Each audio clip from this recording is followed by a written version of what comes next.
Sorry for my voice. The coarseness is due to complications and sickness. Not COVID. Totally fine about that. Wish it was COVID. Anyways, my name is Khaled Dakakni. I'm a Jordanian depositor who lived in Lebanon for approximately 24 years with my family and left because of the disastrous point the economy and country has reached to be medicated as I have liver cancer. Well, I'm here to talk about Lebanese banks and depositors. In simplicity, my father, we have to go back a little bit so you can understand the fundamentals of a person, so you can understand what happened to him to reach this vantage point that the Lebanese government and Lebanese banks and Lebanese politicians are using against all the depositors and the theft that we are undergoing on a daily basis and the tyranny of breaking rules and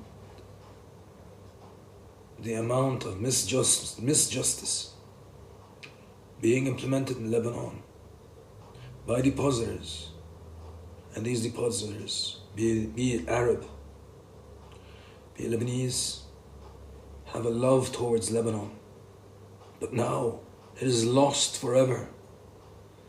We will love the Lebanese people. We will always love the Lebanese people, but we will despise the elite, the banking sector, and every single politician that comes on TV and says, we represent the people, because they do not. Going back to what I want to say. My father worked for 40 years in Kuwait. A man who started from scratch. When you can start from scratch and you can build wealth. He partnered up with a Kuwaiti, opened a plastic company that produces PVC, PVE, and other plastic components. Worked there diligently, 40 years. Succeeded. Succeeded not by theft and not by stealing others or even stealing his partner. Succeeded by his own hard work, his blood and tears. After my father left Kuwait, he decided to go to Jordan for 2 years and headhunt to go to Lebanon. We landed in Lebanon in 1999. I studied there, got my higher degree, then went to France, underwent and did my PhD in Cerveau. And as my father had his career, I had mine in teaching. I taught for approximately 16 years in Gulf universities, various Gulf universities such as universities in Dubai, universities in Abu Dhabi, in Saudi Arabia, and I also taught in Qatar. Of course, I started my career in Lebanon in teaching in various universities, also in Lebanon. And then I came back in 2018 to give my father his farewell, to give my late father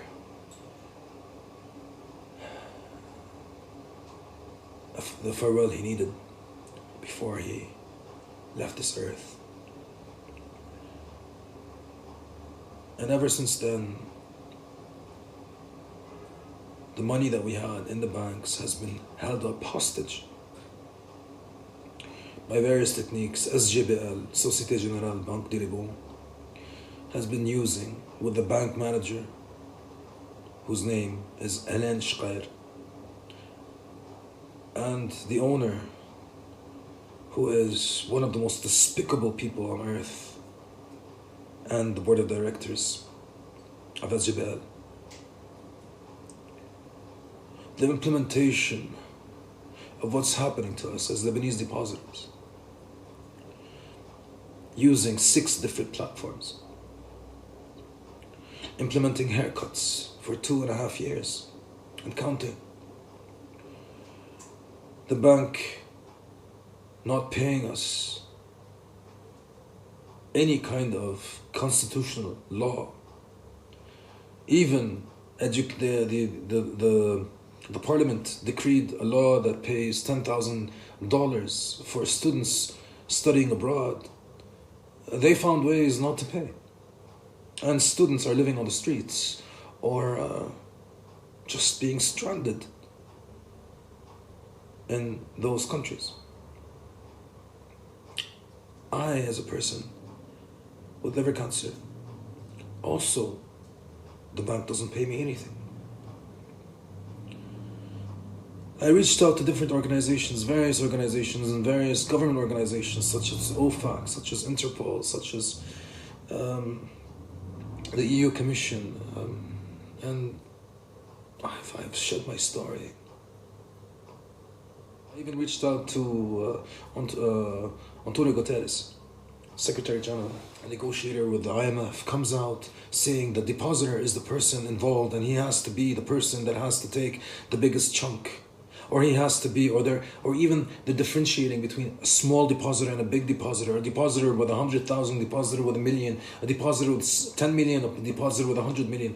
These are all depositors. These are people like my father who worked, sweat and blood to make an honest living, to put in these banks. My father never negotiated or ran after a high interest rate. My father never pushed the bank to put high interest rates, or unless he'll take his money out of the bank. My father just put the money because he was living in Lebanon. He wanted to die in Lebanon.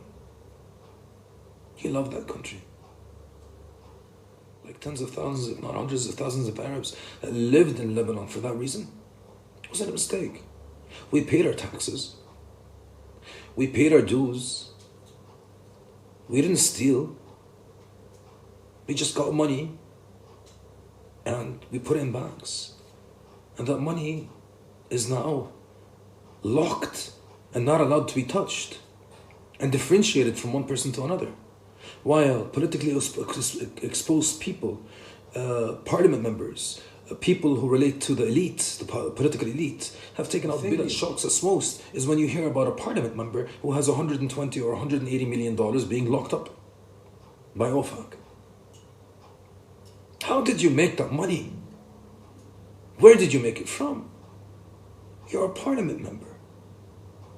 You make $5,000-$6,000 a month. Hit it by 12. That's 60,000. Hit it by 10. That's 600,000. Hit it by 20. That's 1.2 million. Hit it by 30. That's 1.8 million dollars. That's if you didn't spend a dime. How did you make $120 million? Yet, every one of them has that same amount, if not more. Some of them might have billions even.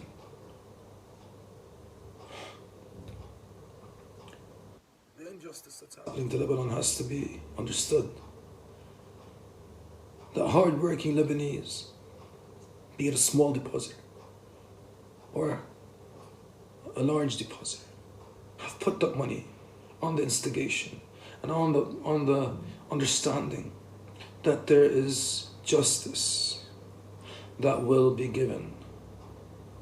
We, the depositors, have not contracted the problem in the Lebanese dilemma of being broke. We made Lebanon rich. We put our money from Gulf states, the Canada, the United States, France.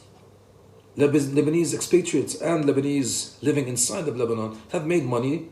Honestly, why do they have to even suffer a fraction of what they are suffering right now? Why does a haircut have to be implemented? While the real haircut has to be implemented on every politician from 30 years ago until now, and every PEP right now has to be in jail, and every bank owner has to be in jail. That is the real justice.